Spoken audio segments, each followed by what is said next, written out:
Então, quando ele fala assim, ó, é, nesse momento que a gente pudesse só aspirar, manifestar essas qualidades positivas. Isso já é um grande passo.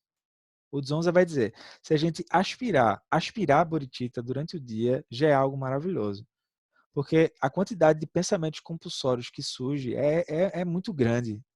É muito grande. Basta ver quando a gente senta para almoçar, pega os momentos de pausa, senta para almoçar, senta para se posicionar para dormir, tá no chuveiro tomando banho. Então aquilo vem de modo frenético, né? Aí ele diz que com o tempo a gente vai parar para tentar investigar qual é a natureza mais profunda disso que a gente está chamando de emoções e pensamentos. Se você estiver no meio de um ataque de desejo, por exemplo, nesse exato momento está brotando uma fome arretada por aqui. Alguma coisa capturou a sua mente. É verdade. Para ler aqui eu tenho que dar uma pausa e, eita, peraí. E você precisa tê-la.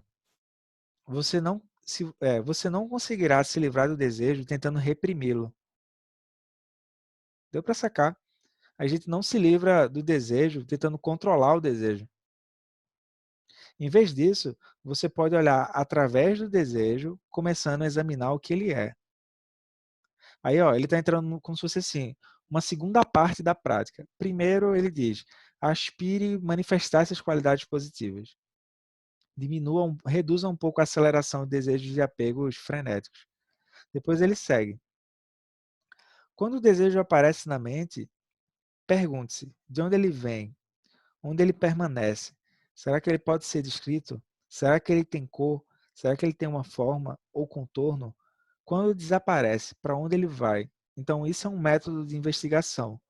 Para a pessoa poder fazer isso, é interessante que ela sente meditação. Geralmente, ela não consegue fazer isso sem meditação. Por quê? Porque a nossa mente está o tempo todo, né, em alta rotação. Não dá nem tempo da pessoa parar e convidar aquele desejo de apego para ela ver. Ela, ela só está assim, eita, quem colocou esse garfo na minha boca? Nem eu estou vendo. Ela já está comendo o quê? Sei lá, macarronada com alguma coisa. Aí ela só segue, entende? Então, ó, essa é uma situação interessante. Você pode dizer que o desejo existe, mas se procurar pela experiência, você não conseguirá tocá-la com as mãos. Isso é bacana, né? É igual a saudade, não é? Então a pessoa sente saudade. Aí não é que aparece a saudade, então eu posso dizer, não, a saudade existe. Mas eu vou procurar, onde é que está a saudade? A saudade está na minha cabeça, está no meu cérebro, está na minha mão. Aí eu não consigo achar onde é que está a saudade, entende? Mas ela aparece. Então como é que é isso?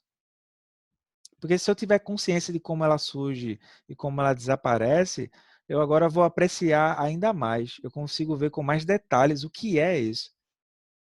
E não ficar preso, né? Não ficar preso. Você não pode dizer que existe, nem pode dizer que ela não existe. Ela vem um Rinpoche, né? Você não pode dizer que valem ambas, ou nenhuma das opções. Que o desejo tanto existe, quanto não existe. Ou que ele nem existe, nem não existe. Um tigre tem três patas. Como é que é aquele trocadilho? É tipo isso, assim, né? Então, esse é o significado da verdadeira natureza do desejo, que está além dos extremos da mente conceitual. Então, é uma boa coisa a gente olhar que nas situações a gente olha para as situações como se fossem extremos. Ou aquilo é, ou aquilo não é. Ou tem muito otimismo, ou tem pessimismo. Ou vai dar certo, ou vai dar errado. A gente não consegue se livrar um pouco dessa dicotomia, né? Que é como a mente conceitual funciona. O que nos coloca em dificuldades é a nossa incapacidade de compreender a natureza essencial de uma emoção quando ela surge. Olha lá, ó, o bizu é esse. O problema não é a emoção. A gente também não vai deixar de sentir as coisas, não é isso.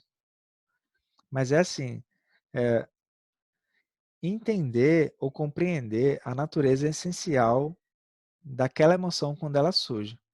Geralmente a gente só vai ver a história e a gente já está preso a essa história. Uma vez que consigamos fazer isso, a emoção tende a se dissolver. Então não estaremos reprimindo nem incentivando-a. Estaremos simplesmente olhando com clareza para o que ocorre. Então, ó, olhar com clareza, ter lucidez. Se deixarmos de lado um copo com água turva por um tempo, os sedimentos irão se assentar por si só e a água ficará transparente. Então, esse é o exemplo clássico para poder mostrar que a verdadeira natureza da água é a água cristalina. Mas vamos supor que tivesse areia aqui dentro, a gente dificilmente iria ver a água cristalina. A gente ficaria preso ao movimento da areia de um lado para o outro, ao movimento do barro de um lado para o outro. Depois ele vai dizer assim, em vez de julgarmos a experiência do desejo... Roberto, Oi? um comentário. Esse, isso também está dentro da psicanálise, né? Essa história de você olhar para a emoção. Né? Mas agora, acompanhando a leitura, acompanhando a explicação do Jacques Rinpoché, me lembrei de uma metáfora que um amigo meu fazia, que é sobre, ou da bicicleta, ou da moto, enfim. O cachorro faz isso, mas ele não sabe por que ele está fazendo isso. Então, ele dizia assim, rapaz, da roda do carro, um dia o carro para. Né? Isso era uma metáfora que ele falava, mas eu acho que se aplica para esse caso, porque eu acho que é isso, né? Tipo assim, simplesmente, em vez de a gente simplesmente correr do cachorro, correr do cachorro, correr do cachorro, a gente para e olha pro cachorro, né? E daí, meu filho? Beleza? Nem tão pouco fica, vai abraçar o cachorro nem nada, mas depois você olha, né, para ele, né? Olha para os desejos. Eu lembrei dessa metáfora porque assim, nós olhamos para a emoção, né, sem aversão e sem apego, a tendência é ela fazer assim, a gente nem queria mesmo.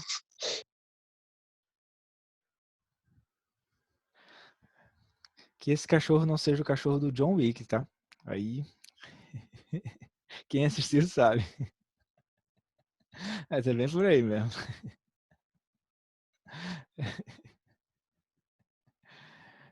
Em vez de julgarmos a experiência do desejo, olhamos diretamente para a sua natureza, o que se chama liberá-lo em sua própria base.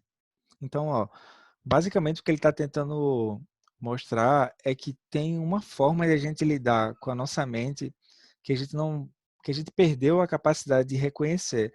E essa forma de a gente olhar de novo para as situações, ela permite com que a gente possa fluir melhor diante das situações.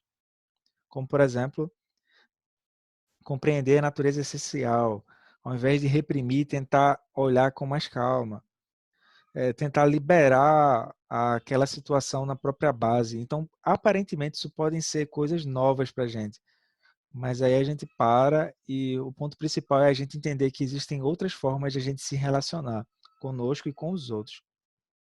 Cada uma das emoções negativas ou venenos mentais possui uma pureza intrínseca, que não reconhecemos por estarmos acostumados à sua aparência de emoção. Toca evidências nessa hora, né? Eu vou negando as aparências. Então, a verdadeira natureza dos 5 venenos, ignorância, apego, aversão, inveja, orgulho, etc., são as 5 sabedorias. Tcharam! Ou seja, da mesma forma que um veneno pode ser ingerido como um remédio para se obter a cura. Então, por exemplo, de novo, né, na BBC, saiu a reportagem de um médico que ele pegou Covid. Ó. Ele pegou Covid e ele se curou. Aí, na capa da reportagem é assim, sei o que você sente. Rapaz, mas quando eu peguei essa reportagem, eu achei tão bonito. Porque é assim, não é uma ideia que ele está tendo sobre como a pessoa se sente com Covid, entende? Ele diz, eu sei como você se sente. É muito diferente, pô. É muito diferente.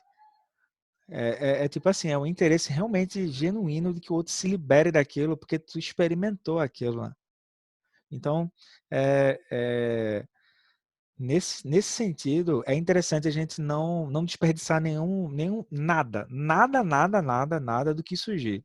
Sejam experiências positivas ou sejam experiências um pouco desagradáveis. Porque a gente começa a olhar um pouco para fora e vai ver, não é sobre relações, não é sobre dinheiro e não é sobre carreira profissional. É sobre o que estamos fazendo com a nossa mente. É sempre isso. E que a gente, pelo amor de Deus, a pessoa troca até de tradição, que a gente saia dessa coisa de achar que está fazendo certo ou errado no caminho. É assim, continua treinando, sabe? Thiago do Rinpoche dizia, keep going, renova a motivação e segue. Senão a pessoa ela vai criar uma métrica. Aí criou métrica, lascou, é 12 elos de novo, entende? Sobre o funcionamento da prática dela. Por isso que é importante estar em contato com os ensinamentos. Às vezes você pega um trecho, aquilo, opa, aquilo dá um clarão, assim, como se fosse colírios, assim. Então, da mesma forma que um veneno pode ser ingerido como remédio para se obter a cura, cada veneno da mente, se trabalhado adequadamente, por isso que é interessante entrar em contato com instruções de prática, para como trabalhar isso de modo adequado. Pode ser remetido à sua natureza de sabedoria. Então, essa é uma boa pergunta. Qual a natureza de sabedoria da raiva? Qual a natureza de sabedoria do orgulho? Qual a natureza de sabedoria? Essa é uma boa pergunta para a gente fazer, entende? E não assim, eita, surgiu, sei lá, surgiu o desejo de apego, eu quero abafar aquilo. Tá tudo bem? Tá. Tem certeza? Sim. Aí a gente é fake, galera. A gente se acha especial, como se a gente pudesse esconder alguma coisa dos outros. É o que a gente tem mesmo, é a sabedoria do espelho. Aí a gente devia andar todo mundo assim, com uma pistolinha d'água e diz: Ah, vai, conta, tic, tic, tic, tic. O que foi que houve? Diz aí, tô aqui para te ouvir. Mas assim, tô aqui para te ouvir verdadeiramente. E não, calma, relaxe, vai dar tudo certo, não sei o que lá. Isso aí deixa para os coaching, entende? Então, ó, é, incrementando nossa prática espiritual. Então, ó, é bonito que Thiago do Rinpoche, ele não diz assim, a prática tem um ponto final. Ele não diz isso. Ele diz que a prática ela vai ser incrementada. Então, sempre tem alguma coisa. Sempre tem. Se, em meio à intensidade do desejo, você simplesmente relaxar, sem tirar sua atenção, você poderá ter um vislumbre da sabedoria discriminativa. Você não abandona o desejo, antes revela sua natureza de sabedoria. Então, aquilo que a gente chamava de desejo, a gente vai ver que é possível olhar para essa mesma situação de outra perspectiva.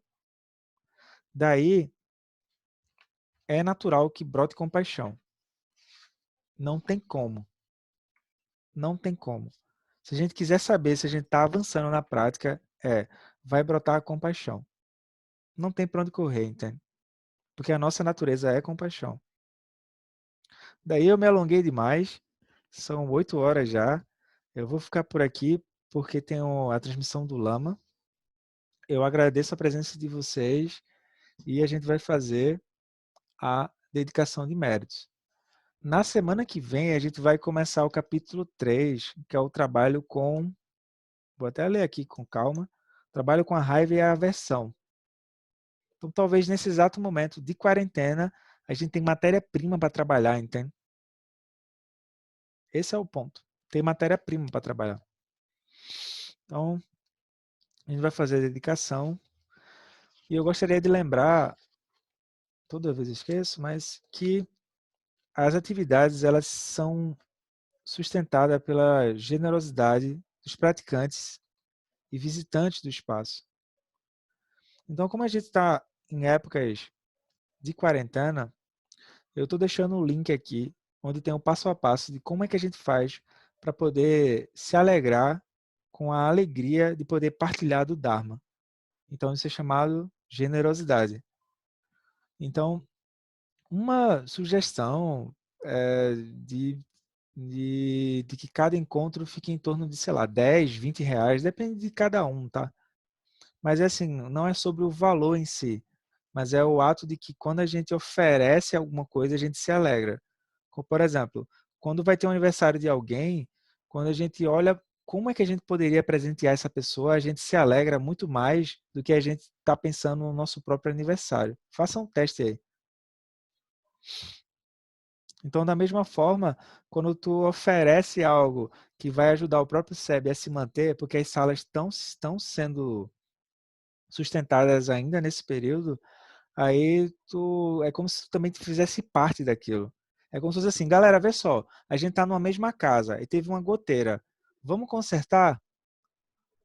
Aí a pessoa pode dizer, tá, olha, talvez eu não possa oferecer a mão de obra, mas, bom, eu posso oferecer um valor aí que pode te ajudar a fazer a manutenção disso. É bem por aí, sabe? Então, essas doações sustentam as atividades do Lama e, naturalmente, as atividades do SEB também. Aí a gente parte para a dedicação. Então, mãos em prece, que os méritos desse encontro se expandam e toquem a todos. Que o Mestre Universal da Paz e da Compaixão, Sua Santidade o Dalai Lama, juntamente com todos os mestres de todas as tradições que veiculam essa mensagem, tenham longa vida. Que todos estejam a salvo de gerar pensamentos negativos, o obstáculo mais destrutivo.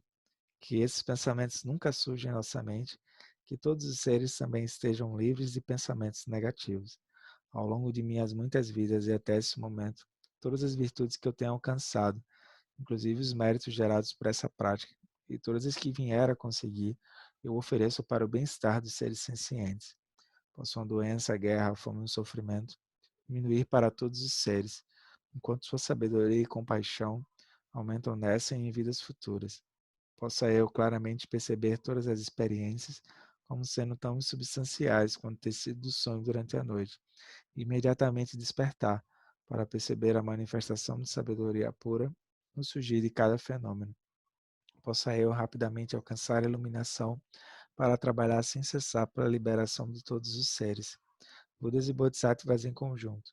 Seja qual for a sua motivação, sua ação benéfica e preces auspiciosas, seja qual for a sua onisciência, realizações e poderes benévolos, e seja qual for a sua imensa sabedoria, eu que igualmente venham para beneficiar os seres, rogo para que possa alcançar as mesmas qualidades.